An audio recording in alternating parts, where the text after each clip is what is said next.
Hi, ഞാൻ ആര്യ. ഞാൻ മാർക്ലാൻഡ്സ് ഇൻഫോടെക്കിലെ Python ഡെവലപ്പറാണ്. നമ്മൾ പൈത്തനെ പറ്റി ഒരുപാടധികം കേട്ടിട്ടുണ്ട്. സോ പൈത്തൺ ആരാണ് ഡെവലപ്പ് ചെയ്തതും, എന്താണ് അതിൻ്റെ ഹിസ്റ്ററിയും, എന്തുകൊണ്ടാണ് പൈത്തൺ ഡെവലപ്പ് ചെയ്തത്, അതുപോലെ എങ്ങനെയാണ് ഈ പൈത്തൺ ഈ പേര് വന്നത് എന്നെല്ലാം അറിയോ? സോ നമുക്കത് ഡിസ്കസ് ചെയ്യാം. ഗ്യൂഡോ വാൻ റോസം 1980s പൈത്തണിന്റെ ഡെവലപ്മെന്റ് സ്റ്റാർട്ട് ചെയ്യുന്നത്. CWIയിൽ ABC ലാംഗ്വേജിൽ വർക്ക് ചെയ്തുകൊണ്ടിരുന്ന സമയത്താണ് അദ്ദേഹത്തിന് ഇങ്ങനൊരു ലാംഗ്വേജ് ഡെവലപ്പ് ചെയ്യണമെന്നുള്ള ആഗ്രഹം തോന്നിയത്. ABC ലാംഗ്വേജിന് ഒരുപാടധികം ഡ്രോബാക്സ് ഉണ്ടായിരുന്നു.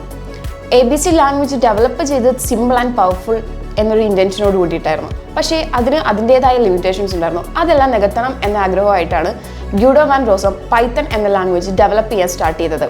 1980s ഇതിൻ്റെ ഡെവലപ്പിംഗ് നടക്കുന്നത്. പൈത്തൻ്റെ ഫസ്റ്റ് വേർഷൻ റിലീസ് ചെയ്തത് 1991 ദെൻ 94, 95 പിന്നെ അങ്ങോട്ടേക്ക് പൈത്തൻ്റെ ഗ്രോത്ത് ആയിരുന്നു. ഒരുപാട് പുതിയ ഫീച്ചേഴ്സും പുതിയ അപ്ഡേഷൻസും എല്ലാം പൈത്തണിൽ ഗ്യൂഡോ വാൻ റോസം കൊണ്ടുവന്നു. ABC ലാംഗ്വേജിന്റെ പോസിറ്റീവ് സൈഡെല്ലാം അതുപോലെ തന്നെ നിലനിർത്തിക്കൊണ്ട് അതിന്റെ വീക്ക്നെസ്സിനെ മാത്രം കോൺസെൻട്രേറ്റ് ചെയ്താണ് പൈത്തൺ എന്ന ലാംഗ്വേജ് ഡെവലപ്പ് ചെയ്തത്. അതുകൊണ്ട് തന്നെ പൈത്തൺ എന്ന ലാംഗ്വേജിൽ ഒരുപാട് ഇംപ്ലിമെന്റേഷൻസ് കൊണ്ടുവരാൻ ഗ്യൂഡോ വാൻ റോസത്തിന് സാധിച്ചു. പിന്നെ പൈത്തൺ ഡിസൈൻ ചെയ്തിരിക്കുന്നത് ഇന്റർപ്രറ്റഡ് ലാംഗ്വേജ് ആയിട്ടാണ്. അതുപോലെ തന്നെ സിമ്പിൾ ആണ്, അതുപോലെ പവർഫുൾ ലാംഗ്വേജ് ആണ്. ദെൻ അതിൻ്റെ റീഡബിൾ സിൻടാക്സ് ആണ് കൊടുത്തിരിക്കുന്നത്. സോ ലാംഗ്വേജ് അണ്ടർസ്റ്റാൻഡ് ചെയ്യാനും അതുപോലെ തന്നെ അതിൻ്റെ ഫീച്ചേഴ്സ് മനസ്സിലാക്കാനും സ്റ്റാർട്ടേഴ്സിന് വരെ എളുപ്പമാണ്.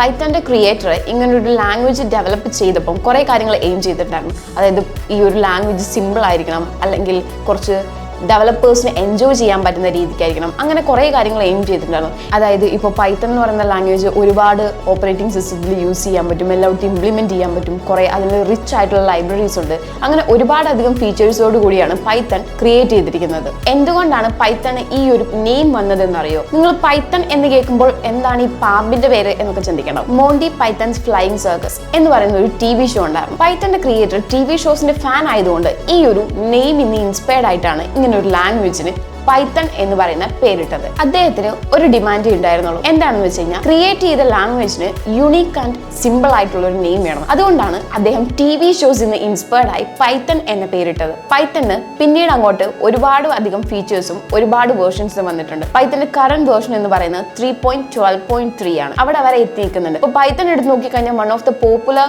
ലാംഗ്വേജ് ആണ്. അതുപോലെ തന്നെ one of the most growing language ആണ്. പിന്നെ ഒരുപാട് ലൈബ്രറീസ് റിച്ച് ആയിട്ടുള്ള ഒരു ലാംഗ്വേജ് ആണ് പൈത്തൺ എന്ന് പറയുന്നത്. ഇതുപോലുള്ള കൂടുതൽ വീഡിയോസിനായി മാർക്ലാൻഡ്സ് ഇൻഫോടെക് സബ്സ്ക്രൈബ് ചെയ്യുക. Thank you.